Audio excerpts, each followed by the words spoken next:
Cataclysme au Royaume-Uni. Le 17 janvier dernier, Kensington Palace a annoncé que la princesse de Galles avait subi une intervention chirurgicale et qu'elle resterait hospitalisée durant 14 jours. Sans plus de précision sur le mal dont souffre réellement Kate. Motus et bouche cousue. De quoi inquiéter les Britanniques qui adorent leur princesse chérie. Never explain, never complain. Le célèbre adage de la famille royale vaut également pour ses bulletins de santé. Contrairement à d'autres chefs d'État, comme le président américain, le monarque britannique n'a pas à faire état de ses petits bobos, gros rhumes ou maladies plus sérieuses. Des informations jugées bien trop triviales. Souvenez-vous, en octobre 2021, Elisabeth II avait été hospitalisée le temps d'une nuit, sans que personne n'en sache rien. Il avait fallu qu'un journal britannique révèle l'information pour que Buckingham Palace se décide à la confirmer. La raison de cette hospitalisation? Des examens préliminaires, nous dira-t-on. Ni plus, ni moins. Encore un mystère. L'on peut remonter encore plus loin, dans les années 40. Quand George VI avait appris qu'il était atteint d'un cancer des poumons, il n'avait pas voulu en avertir ses sujets. Alors autant dire que le 6 février 1952, quand le roi est retrouvé mort dans son lit au petit matin, c'est tout un pays qui est surpris et choqué.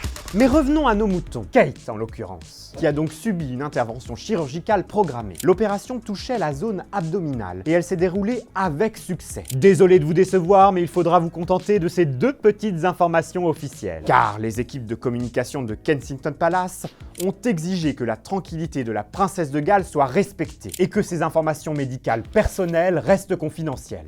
Et en effet, la presse britannique ne cherche pas à percer le secret. Alors que s'ils le voulaient, les tabloïds trouveraient assurément la vérité. Mais ils ne voudraient pas se griller auprès du palais. En off, les langues se délient. On prétend que le problème de la princesse de Galles serait d'ordre gynécologique. On se souvient ô combien chacune de ces 3 grossesses fut compliquée. En 2012, alors qu'elle était enceinte du prince George, Kate avait même été admise à l'hôpital plusieurs jours, à cause d'insupportables vomissements. Le hasard a voulu que mercredi 17 janvier, 2 heures après la publication du communiqué de Kensington Palace, Buckingham Palace a annoncé que Charles III allait lui aussi être opéré. Une petite intervention correctrice pour soigner une hypertrophie de la prostate.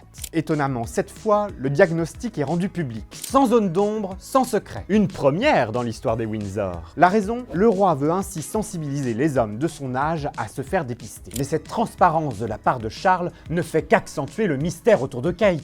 Après son hospitalisation, la princesse de Galles retournera à Adelaide Cottage, sa résidence située sur le domaine de Windsor. Mais sa convalescence sera loin d'être terminée, puisqu'elle devrait durer jusqu'à Pâques. D'ici là, tous ses engagements officiels ont été annulés ou reportés. Un sacré casse-tête d'agenda. Et de notre côté, il va falloir s'armer de patience. Ah, que le temps va nous sembler long sans voir Kate.